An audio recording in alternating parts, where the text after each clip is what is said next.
All right, the format of this meeting is a 10-minute speaker, 10-minute coffee break, and then a main speaker. Tonight, our first speaker is Adam. Please welcome Adam.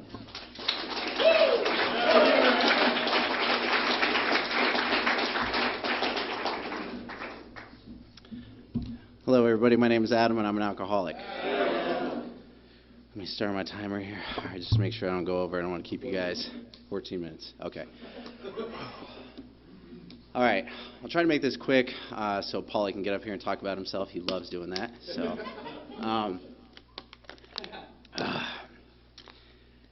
so May 9th of 2018, I woke up in my duplex in Prescott Valley, and I was alone. Had a bottle of Jack Daniels next to my bed, and my wife and kid had left me. It was a series of events leading up to that point that my wife couldn't take it anymore. And my family wasn't talking to me at the time. If you can imagine, her family really was not talking to me at that time. So the events leading up to that, were a lot of thinking. That's what I do. I like to think. I like to think up problems. And that goes all the way back to when I was a kid. I don't know if any of you can remember, but as soon as I could start self-identifying, I could remember just being a kid in elementary school, and I couldn't fit in. No matter the clothes I bought. Power Rangers were really big for me. I kind of found myself in Power Rangers. But I had to be the White Ranger. That was, that's where I found myself. Oh, Mom, I got to have this White Ranger backpack. Well, why? Well, because I got to feel a part of, and that's what's going to make me feel a part of. See, in elementary school, it was more important what you guys thought about me, and even to this day, I'm so glad that I forgot everything that I was going to say up here, because it was all a bunch of BS anyways. I was just like, dang, how am I going to make these people like me so much? What am I going to do? And truth be told, it just doesn't matter, because the only reason that I'm standing up here tonight is to carry a message of hope. And that's it. That's all I'm here to do. I'm not here to, rock your world or say something so spiritual that you're just going to be like, oh my goodness, wow, he's great. I'm going to stay sober now. It's just not it's just not going to happen, I come up here to share my experience, and my experience is that when I get to thinking of myself, that's when things get really bad. You see, because I can think about myself all day, right? As soon as I wake up, the first thought that comes to mind is, how am I going to get mine today? What am I going to do in this day that I'm going to make enough money to satisfy my ego, right? And the more and more I stay sober, the more I learn that the human ego is just unsatisfiable. There's nothing that's ever going to satisfy my ego, right? I could get a job and make 30, and my ego will say, when I get to 40 grand a year, we're going to be good. Or when I get to 50 grand a year, we're going to be good. Or when I get to 100.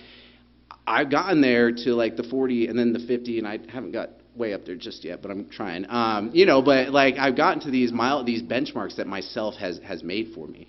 And at the end of the day, more benchmarks come up, to measure myself against you guys. How am I gonna feel better than them, And it's just a never-ending game with my ego.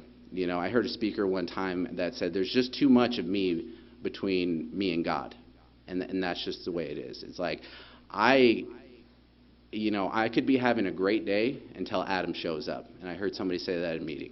And by the way, nothing that I say at this meeting is original. It's usually something that I picked up along the way or something like that. So it's not I have anything unique to say except my story. And so just going back to a little bit of what led my wife to leaving me. I got to this town in 2012, and I had arrived in a little white Kia, because I was homeless down in the valley, and just didn't have anything left at that point. So, they had suggested I try some long-term treatment up in Prescott. And I said, okay, well, I'm going to go live in my car for a couple more weeks before I try that. Because I thought, well, it's not too bad. My windows can still roll down. It's not that bad. So I tried living in my car for a little bit, and it didn't work out too well. So I ended up coming up here for 90-day treatment, and it worked out well for a while. I was doing the program, got 2 years. I met my wife my future wife, what my now sponsor would say, like soon to be ex-wife when he very first met me. But haha, proved you wrong, spons. Yeah, and I did the program well for a while. And I got 5 years sober, and I think it was around year 2 that I really started to think started thinking again. There comes that thinking. I know, right? Uh-oh. And that's when my head would start these little things like waking up in the morning. Well, you don't really need to call your sponsor, right? Why? Why do we need to call him? And that's the key word. Why do we need to call him? Who's we? Why are you saying we? You know what I mean? Like, we don't need to call him. You don't need to call him. My head starts giving demands, right? You don't need to call him today. You don't need to go to a meeting today. You worked really hard today. You don't need to go read that book. Why would you need to do that? You're tired. Why would you go meet this kid for coffee?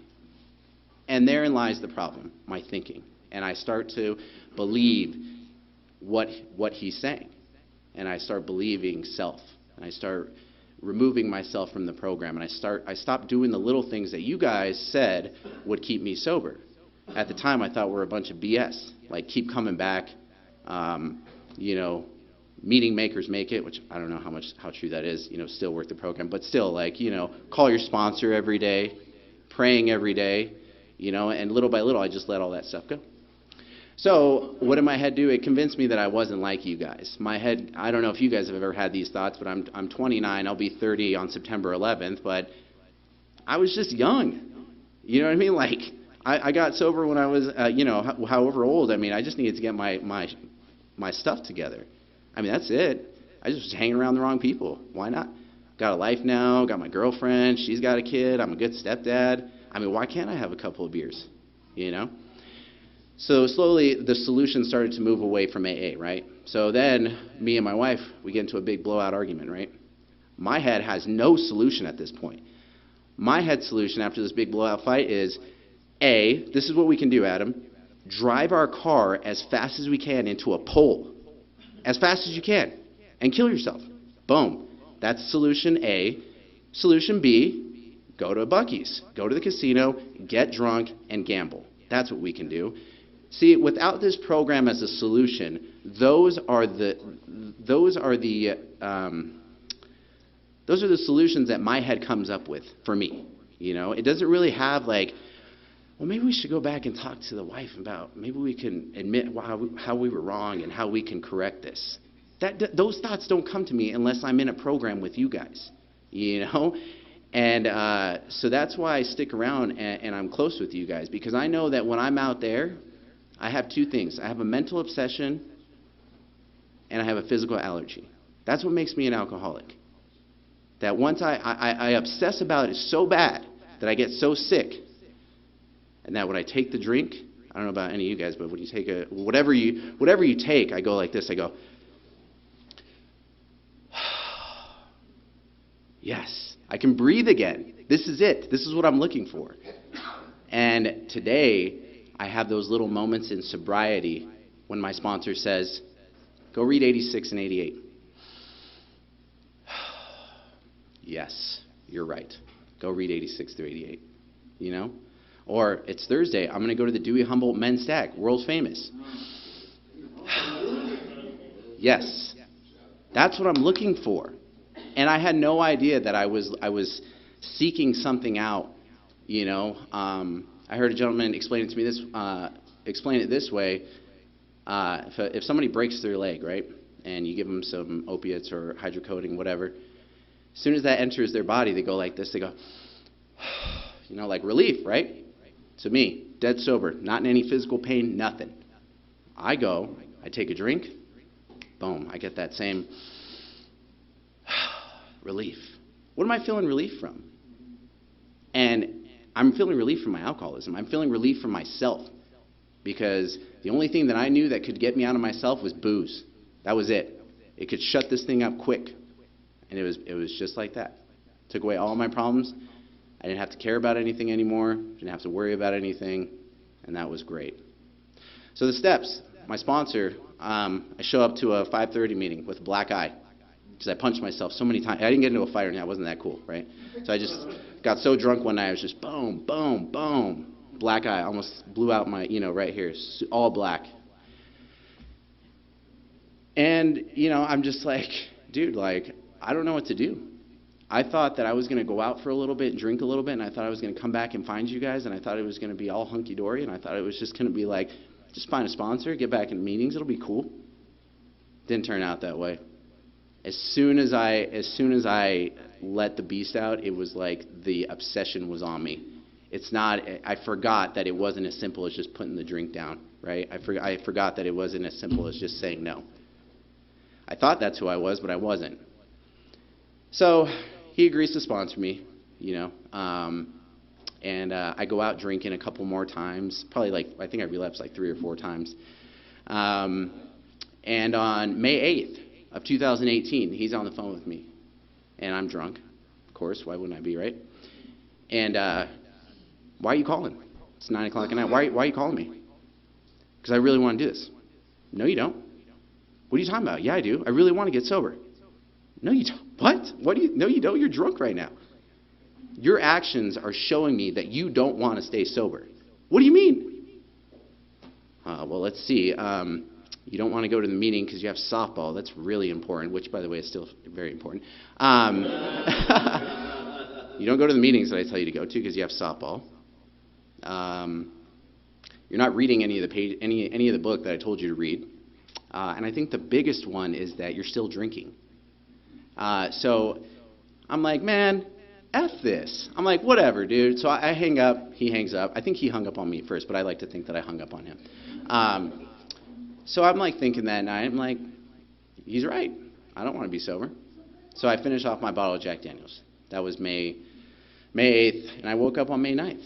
It was a really lonely room, very quiet, and it's very stale air. I'm sure some of you have woken up and kind of felt that pitiful, incomprehensible demoralization that we all feel when we thought we were going to get through this, or we thought we were going to do, or this time was going to be different, or this is how I'm going to be different. It's all the same. Still woke up with that pitiful, incomprehensible demoralization. And I was just like, man, what the hell am I going to do? Self-sufficiency had failed. Self-sufficiency got me an empty duplex with a bottle of whiskey. That's what it gets me. So, going through admitting I'm powerless over booze. I spoke with my sponsor, and it was pretty apparent at that point. 2, came to believe power greater than ourselves could restore us to sanity. See, I had a really fixed idea of what my higher power was from when I was growing up with my father, Catholic. Thought he was very damning, condemning. Thought I was going to burn in hell. So, had to get over that. Made a decision. 3, I do that on a daily basis, right? I can say that all the time, but I do it on a daily basis. And 4 through 12, I mean, that's where I'm just turning my life over on a daily basis. Work for, and, I mean, you can read the rest of them, but you have to get a sponsor and have them take you through the steps. Kurt's waving his hand. I know Paulie's dying to get up here, so I will go ahead and end with that. Thank you very much.